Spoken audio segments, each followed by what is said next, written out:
Bien, y hoy vamos a continuar con lo que serían las aplicaciones de la derivada, que vamos a utilizar muchísimo entonces en varios de los ítems que después tenemos en el estudio completo de la función. Vamos a trabajar con lo que llamamos la derivada primera y sus aplicaciones, y también con lo que voy a llamar la derivada segunda y sus aplicaciones. Bueno, primero vamos a empezar por recordar lo que sería la derivada primera. La derivada primera va a ser la función que resulta de derivar la función de partida. ¿tá? O sea, si la f de x original se deriva, lo que nosotros vamos a obtener es el f' de x. Esa función derivada la vamos a poder determinar por definición, por paso al límite, como decimos nosotros, a través de esta fórmula general que ya habíamos visto y utilizada, o también la vamos a poder obtener mediante el uso de tablas, como habíamos estado practicando. La idea es que si el objetivo fundamental del ejercicio no es mostrar que sé derivar, digamos, mediante la definición, me van a permitir derivar mediante tablas que, si la función es muy voluminosa, termina siendo, aplicando la definición, demasiado engorroso el proceso. Bien, pero ahora vamos a ir un paso más adelante y lo que vamos a empezar a analizar es toda la información que me aporta el estudio de esa derivada primera que obtengo. Entonces, una vez que ustedes obtienen la expresión del f' de x, ya sea aplicando la definición o aplicando tablas, ¿qué es lo que nosotros vamos a hacer en la siguiente etapa? Vamos a estudiar los ceros y signos de esa f' de x. ¿Y qué información vamos a obtener del análisis de los ceros y signos? Bueno, en primer lugar, vamos a tener en cuenta que los valores de la variable independiente, generalmente x, que anulen tu derivada primera, van a corresponder a abscisas de extremos relativos. Recuerden que extremos relativos podían ser máximos y o mínimos relativos. Eran aquellas cima de montaña redondeada, valle de montaña redondeado. Repito, los valores de x que anulen a tu derivada primera y encuentres un cambio de signo a uno y otro lado de los mismos, van a corresponder a abscisas de puntos extremos, máximos y o mínimos. Por otro lado, ¿Y los ustedes van a, puntos de inflexión? espera, por otro lado, ustedes van a estudiar el signo de la derivada primera. Las zonas donde la derivada primera es positiva, ustedes recuerden que la derivada primera se vincula con la pendiente de la recta tangente. Si tú estás en una zona donde la derivada primera es positiva, es porque las rectas tangentes a la curva en esa zona están abriendo con la horizontal un ángulo comprendido entre 0 y 90. Si el ángulo está comprendido entre 0 y 90, tu función viene creciendo. Si por el contrario en una zona el signo de la derivada primera es negativo, entonces significa que la recta tangente a la curva en esa zona tiene pendiente negativa, quiere decir que abre con la horizontal un ángulo comprendido entre 90 y 180. Si la recta tangente te queda así para abrir ese ángulo que está entre 0, entre 90 y 180, entonces tu función viene decreciendo en toda esa zona. Y por último, otra información que extraigo del análisis de los ceros y signos de la derivada primera es que en aquellos puntos donde la derivada primera no existe, pero la función de partida sí, ahí tengo lo que voy a llamar la abscisa de un punto singular. Y los puntos singulares, como después ustedes habrán visto en el material que recibieron, se van a dividir en tres grandes grupos o paquetes. Un punto singular podría ser un punto de inflexión con tangente vertical, podría ser lo que yo voy a llamar un punto anguloso, ¿tá? Un punto anguloso, o lo que yo llamo un punto de retroceso. ¿tá? Tenemos los esquemas y después los vamos a ir analizando de a poco. Así que Es muy jugosa la información que puede sacarse del estudio de la derivada primera, porque determinamos todas esas cosas de las que acabamos de hablar. Ahora, vinculado a la derivada primera, tenemos después lo que se llama la derivada segunda. ¿Qué es la derivada segunda? Bueno, la derivada segunda es otra función que se obtiene al derivar la derivada primera. Vale decir que si ustedes consideran la expresión de la derivada primera como una función de partida para la siguiente etapa, si yo derivo esa expresión del f' de x con las mismas fórmulas o las mismas reglas que usaron para hallar la f' de x, entonces van a pasar a obtener lo que se llama la derivada segunda. ¿Y cuál es la información que vamos a sacar del estudio de los ceros y signos de la derivada segunda? Bueno, en los puntos, o sea, los valores de la variable independiente, generalmente x, donde la derivada segunda se anule y haya un cambio de signo a uno y otro lado, vamos a encontrar lo que llamamos las abscisas de los puntos de inflexión. ¿Qué era un punto de inflexión? Era un punto donde tu curva cambia de concavidad. Es decir, puedo estar a la izquierda contento y a la derecha paso a estar triste. O al revés, puedo venir triste a la izquierda y a la derecha pasar a estar contento. Hay un cambio de concavidad en ese punto de inflexión. Entonces, repito, ¿dónde salen los puntos de inflexión? De los valores de la variable independiente que anulan a tu derivada segunda y que al hacer el estudio del signo tienen a uno y otro lado de los mismos signo cambiado. ¿Está? Después, en las zonas donde la derivada segunda es positiva, tu función de partida tiene concavidad positiva, es decir, que está contenta, como le decimos. Y en las zonas donde la derivada segunda sea negativa, tu función de partida tiene concavidad negativa, o sea que está triste. Bueno, vayamos directamente a un ejercicio para explicar entonces cómo utilizo todo lo que acabamos de alguna manera de esquematizar. Supongamos que ustedes tienen esta función, típica función, formato de esta función, típica para hacerle un estudio completo, hoy o mañana, ¿tá? En un parcial, en un examen. ¿Está claro? Muy bien, supongamos que por ahora quiero que hagas de esa función solamente el estudio de su dominio, su derivada primera, coordenadas de extremos relativos, lo cual va a implicar hacer un estudio de ceros y signos de la derivada primera. Luego quiero que analices la derivada segunda, que es derivar la expresión de la derivada primera, y en el punto 5 analices presencia de puntos de inflexión. Para eso vas a tener que hacer un análisis de los ceros y signos de la derivada segunda, y por último, tangente en el punto de inflexión, si es que existe algún punto de inflexión. Ahora vamos a ver qué es lo que implica todo esto. Bueno, vamos a empezar por el dominio. Así que lo primero que voy a tener que hacer es determinar si esta función presenta algún problema de existencia. Entonces, recuerden que las funciones que tenían problemas de existencia eran de tres tipos. Las que tenían un denominador en algún lugar, las que tenían un logaritmo y las que tenían una raíz de orden par. ¿Tiene entonces mi función algún problema de existencia? Sí.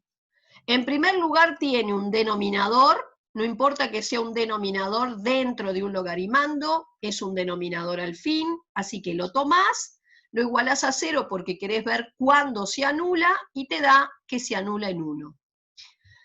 Luego tengo el problema de que hay un logaritmo, entonces vamos a recordar que para que un logaritmo exista va a tener que cumplir tres cosas: logarimando positivo, base mayor que 0 y base distinta de 1. Pero en tu caso, estás trabajando con un logaritmo neperiano, cuya base es e. Así que ya sabemos que cuando estemos trabajando con un logaritmo neperiano, la base, que es e, 2,71, y sigue con más cifras después de la coma, es positiva y es distinta de 1. Por lo tanto, estos dos requisitos, obvio que los cumplo. Me voy a concentrar en pedir que se cumpla el primero, es decir, que el logarimando sea mayor que 0. Ojo, acá el logarimando no estaba entre barras de valor absoluto. Así que vas a terminar resolviendo una inecuación, que ya tiene un 0 a un lado. Así que vas a estudiar ceros y signos del numerador, el numerador se anula en 0, como es una expresión polinómica, arranco a la derecha con el signo del término de mayor grado, paso por una raíz, cambio. Raíz del denominador, 1, también es expresión polinómica, arranco a la derecha con el signo del término de mayor grado, paso por una raíz, cambio. Bajo todo a un eje, ¿tá? El valor que anulaba el numerador sigue siendo raíz en el cociente, pero que anule el denominador en el cociente es un punto de no existencia. El signo por regla de signos, y como vos tenías que pedirle al logarimando que fuera mayor estricto que 0, te va a servir aquí y aquí. Por consiguiente, el dominio de mi función, acá no existía en 1, pero el 1 ya quedó descartado acá, entonces, resumiendo, el dominio de la función se limita a lo que tenía que cumplir el logarimando. Entonces, para que esa expresión exista, tú vas a tener que estar trabajando del menos infinito al 0 excluido, unión del 1 hacia el más infinito. Y ese es tu dominio. Ahora vamos a estudiar la derivada primera. Y entonces, para estudiar la derivada primera, nosotros habíamos dicho, obviamente lo vamos a hacer por tabla, primero porque la función es muy voluminosa, segundo porque probablemente esto forme parte de un ejercicio práctico, el objetivo no es mostrar que sé exactamente derivar por la definición, entonces puedo derivar por tablas. Pero para derivar por tabla, con esa tabla que ya hemos manejado varias veces, ustedes tienen que decidir ¿cuál es la operación fundamental que gobierna el ejercicio? ¿Por qué? Porque cuando vos decidas cuál es la operación fundamental que gobierna el ejercicio, eso te va a dar pie para saber con qué fórmula arrancás a derivar la expresión. ¿Y cómo hago para decidir cuál es la operación fundamental que gobierna el ejercicio? Pienso en que si tuviera que leerle este ejercicio a una persona que no lo estuviera viendo, ¿cómo lo hago? Entonces, fíjense que si esta era mi expresión y yo tengo que leérsela a alguien que no la ve, yo arrancaría diciendo, bueno, la función es la suma de, recuerden que la resta es una suma, entonces, ante todo, esto es la suma de 3 términos. Entonces, la operación fundamental es una suma. Tú te vas a encontrar en la tabla de derivadas, parte superior, que si vos tenés una expresión que está dada por una suma de términos, y acá aparecía tabulado para 2 términos, pero si son 50 es lo mismo, la derivada es la suma de la derivada de los distintos términos. Entonces, si yo quiero empezar a derivar esta expresión, voy a tener que derivar cada uno de los términos que compone esa suma. Muy bien. Ahora me voy a concentrar en cada uno de esos términos y voy a tratar de ir viendo qué regla aplicar para poder derivar. Bueno, este primer término que tienen acá viene a ser un k por x, una constante por x. La derivada es k. O sea que la derivada del menos 3x es menos 3. Después acá tengo un término que es una constante, un número. La derivada de un número, 0. Y después acá tenemos un logaritmo de u. Esto es lo que tengo en el lugar de la u. La regla dice que si vos tenés logaritmo de un u, la derivada es 1 sobre u por u'. O sea, mi u es esto, así que hago 1 sobre u por u'. Y sigo. Voy copiando el menos 3, ya el 0 ni lo pongo. Acá transformé el 1 de arriba en fracción, poniéndole denominador 1, así que tenías un cociente de 2 fracciones. Dejo la primera como está, y en lugar de dividir, multiplico por la segunda invertida. Y aquí tengo que derivar aún esto, que viene a ser un cociente, esta era la regla para derivar cocientes, y era entonces derivada del primero por el segundo, menos primero por derivada del segundo, sobre el segundo al cuadrado. Y vamos entonces finalmente a terminar de deshacernos de estas comitas que aún nos restan. Fui copiando el menos 3 como está, esto como está, esto en definitiva quedó así, y bueno, la derivada de x, 1. Copio el x menos 1, copio la x. La derivada de esto, que es una resta, o sea, una suma, es la derivada de cada término. La derivada de la x es 1, la derivada del 1 es 0. Y ahora que me deshice de todas las comitas, es decir, que terminé de derivar, mi objetivo es que la expresión de esa función derivada quede reducida a su mínima expresión. Entonces voy a empezar por operar acá arriba, me voy a deshacer de los paréntesis, voy a reducir todo lo que puedo, acá aparecen estos x que se pueden cancelar, fui copiando esto, acá en definitiva me queda menos 1 arriba y x por x menos 1 abajo. Hay que reducir la expresión a un solo término, así que van a llevar a común denominador, que entre 1, que es lo que está debajo del 3, y esto que está acá, obviamente es esto. Y hacemos el mismo procedimiento que hacemos para sacar común denominador en cualquier tipo de expresión. Mi común denominador se divide por el denominador que tengo y el resultado es por lo que multiplica lo que está arriba. Después tu común denominador lo dividís entre esto, te da 1, así que lo que está arriba va por 1. Hago cuentas en el numerador, jamás en el denominador. El denominador siempre factoriado. Y entonces acá haces la distributiva y ordenás el polinomio que queda. Y acá en esta expresión ya no puedo simplificar más nada. Por lo tanto, considero que esta es la expresión de mi derivada primera, ¿tá? De mi función derivada. Vamos a ver cuál es el siguiente paso. Coordenadas de extremos relativos. Bueno, habíamos dicho que para poder determinar si tiene o no extremos relativos, máximos y o mínimos, vas a tener que hacer un estudio de ceros y signos de la derivada primera. Entonces, por eso era la necesidad de que la expresión de la derivada primera quedara reducida lo más que pudiéramos, porque entonces ahora, cuando yo tenga que estudiar sus ceros y signos, se me va a simplificar la vida. Bueno, por supuesto que para estudiar ceros y signos de esta expresión racional, tienen que estudiar ceros y signos del numerador, ceros y signos del denominador y luego cociente.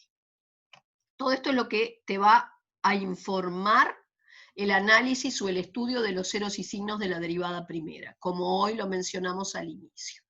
Bueno, vamos a tomar ese numerador, ¿tá? Fíjense que era menos 3x2 más 3x menos 1, lo voy a igualar a 0 porque voy en busca de sus raíces, voy a hacer un báscara, y resulta que me queda raíces imaginarias, porque me queda la raíz cuadrada de un número negativo. Quiere decir que nuestro numerador no tiene raíces reales para colocar sobre un eje, pero sí tiene signo, y es el signo del término de mayor grado. Entonces este numerador no tiene raíces reales, pero sí tiene un signo que es todo negativo.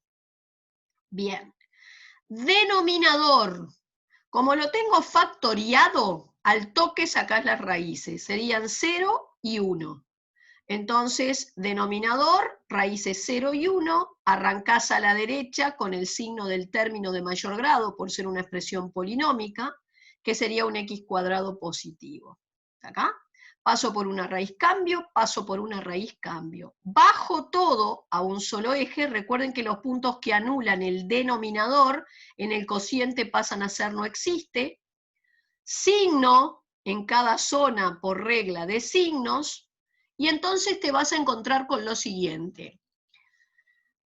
Para que yo tenga extremos relativos, debo de tener puntos donde la derivada primera se haya anulado, se haya hecho 0 y haya habido un cambio de signo a uno y otro lado. Vos no tenías ningún punto donde la derivada primera se hubiera anulado.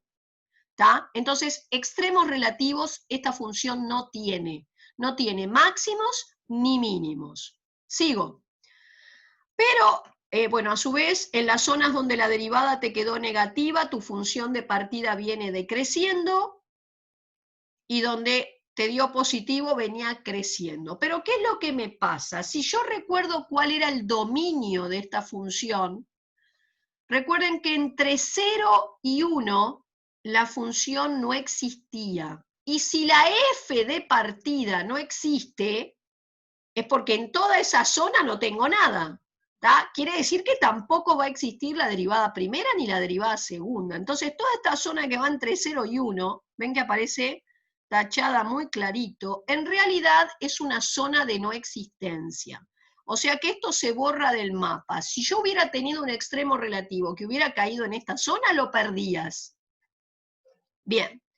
Lo otro, en los puntos donde la derivada primera no existe, serían el 0 y 1, pero la f de partida sí hubiera tenido un punto singular. ¿Qué es lo que me pasa a mí? En 0 y en 1 no existe la derivada primera, pero tampoco existía tu función original. Recuerden el dominio. Ergo, no tengo tampoco puntos singulares. Bien, paso entonces a la derivada segunda. ¿Qué dijimos que era la derivada segunda? Era derivar la derivada primera. Entonces, la derivada primera derivada te da la derivada segunda.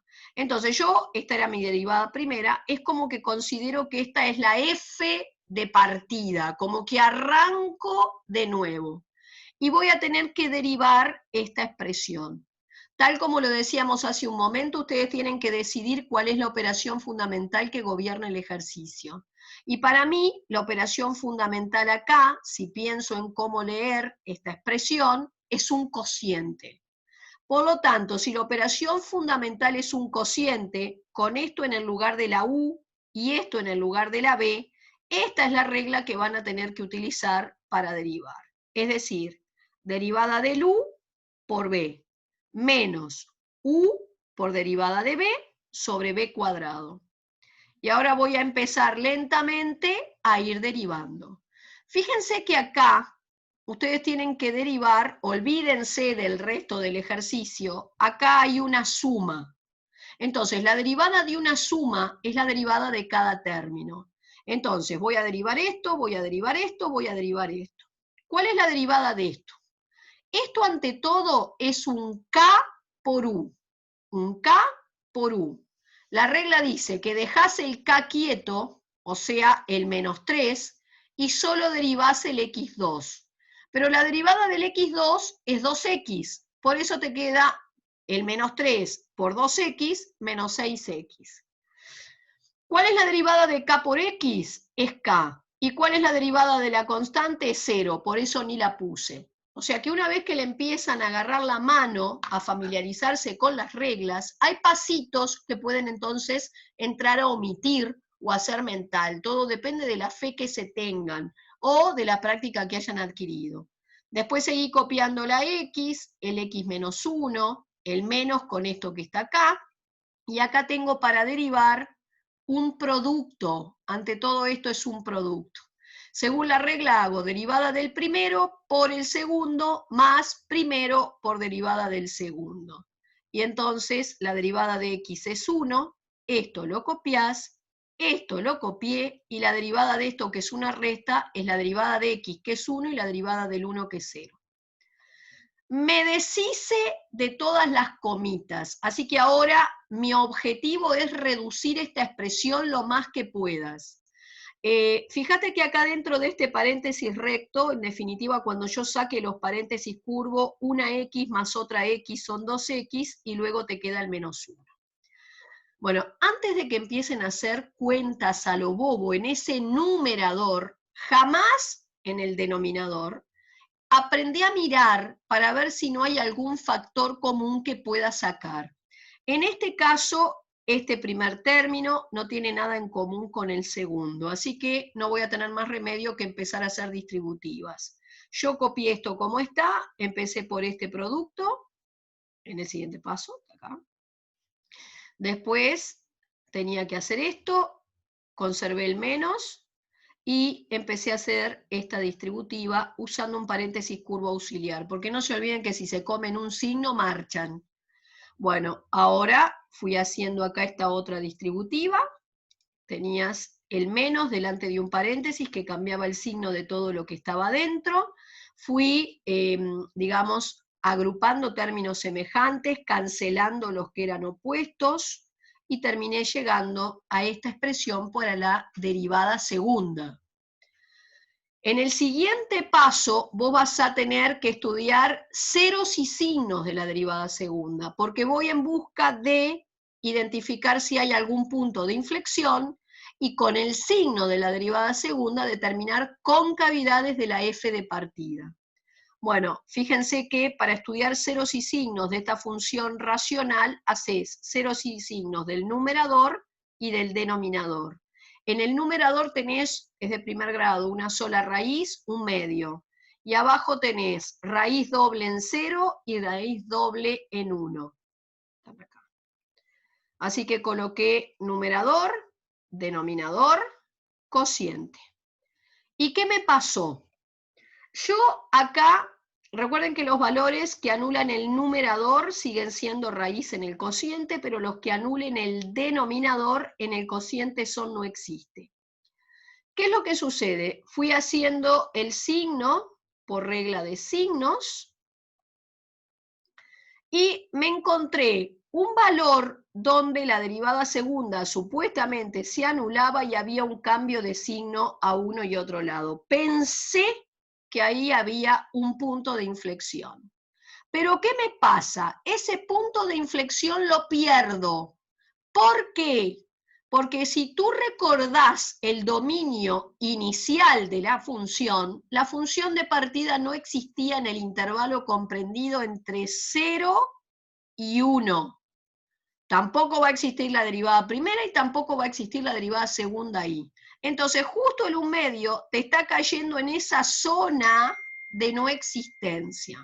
Ergo, lo pierdo. Entonces, zonas donde la derivada segunda es negativa, la concavidad es negativa, donde era positiva, y este punto de inflexión que fue perdido, si no se hubiera perdido, recuerden que las coordenadas de él, la x sería 1 medio, la y tendrías que hacer el f de 1 medio. Entonces, pongámosle que yo no me di cuenta de que acá este 1 medio estaba cayendo en una zona de no existencia y me hubiera tirado a determinar las coordenadas de ese punto de inflexión. ¿Qué me iba a pasar? Cuando yo hago el f de 1 medio para calcular la y de ese punto de inflexión, por acá te quedaba el logaritmo de un número negativo, porque acá era 1 medio sobre, y acá abajo te queda menos 1 medio, lo cual esto te daba menos 1. Logaritmo de menos 1 no existe. ¿Tá? Entonces eso te hubiera hecho llamar la atención y hubieras entonces ahí supuestamente caído en el hecho de que este punto de inflexión lo perdías porque caía en una zona de no existencia. El último punto pedí hallar la tangente en el punto de inflexión, pero ¿qué es lo que pasó? Como yo al final perdí el punto de inflexión, entonces en definitiva no tengo que calcular ninguna tangente por el punto de inflexión. Me adelanto a decirles que ustedes calculan la tangente en un punto de inflexión para saber con qué inclinación se va a dar el cambio de concavidad en la función de partida. Eso, como vamos ahora después en la próxima clase a tomar otra función y hacerle más o menos este tratamiento para empezar entonces a afianzar o a practicar en toda la información que me aporta la derivada primera y la derivada segunda, probablemente en algún otro ejercicio, ahí sí quepa o corresponda determinar la ecuación de la recta tangente y vamos a analizar toda la información que nos da para el futuro dibujo. Bueno, ¿alguna pregunta hasta acá?